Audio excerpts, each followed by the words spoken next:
driving 200 kilometers just to go to a hot pot. I guess that it sounds very crazy, but I think that if you fall in love with something in life, everything is worth it. 你好，谢谢。你会说普通话吗？服务员。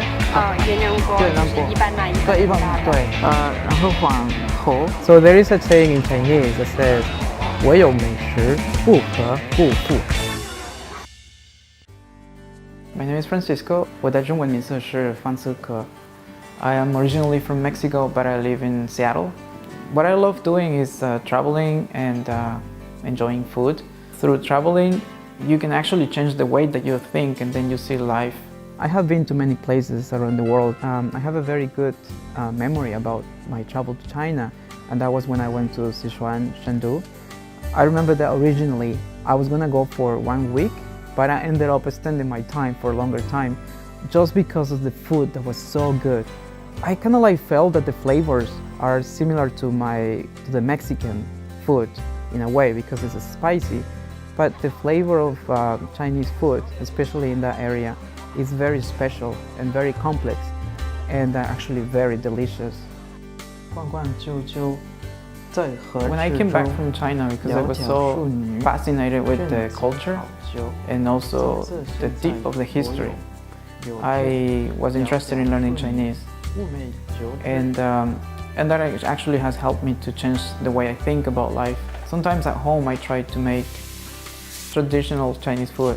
It's not the same as there, but I try to do it. And because of the flavor is very, very strong and very good. So one day a friend was talking to me about a restaurant that he have eaten in Vancouver. And he told me that I should try it. So he sent me the address. And when I was looking at it, I was looking on Google, I realized that it's the same restaurant as the one that I had tried years ago in China, in Chengdu.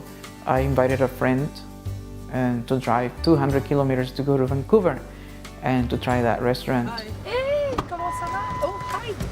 How are you? Oh wow, it's gonna be 2 hours and 41 minutes. That's fine. Are you ready? Yes.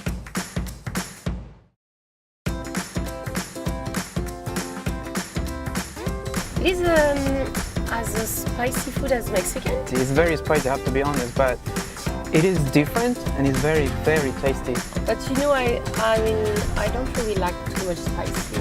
You don't have to worry about that because over there they can do half and half. But I would recommend that you try the spicy. Okay. To the restaurant. This restaurant, I tried it in China. After we had the food in that restaurant, my friend that is from France, she actually liked the flavor and she actually liked the restaurant. Myself, when I was eating the food, I felt for sure that I was in China. It was so similar, the flavors. And then I also recommend it because it's a very good place to eat. Awesome, it was really good. I tried different type of food, but it was like, wow. Even in France it was not like that. So for sure we'll bring some friend there. Yeah. So what I noticed is that there is more and more Chinese people immigrating into North America and they are contributing into the society. But what I also noticed is that there is more Westerners curious about the Chinese culture. For instance, in the food, traditionally when the first Chinese came, they were changing and adapting the flavors to fit the Westerners' taste. But most recently, I noticed that the Westerners are so curious about the Chinese food, the traditional one. And I think that food is a way to actually understand and live a culture. It's just like when I was eating in Yuan. When I was eating there, I felt that I was actually I was tasting the flavor of Chengdu through the food in that restaurant. But when I was eating that food, I felt that I was living the Chinese culture as well.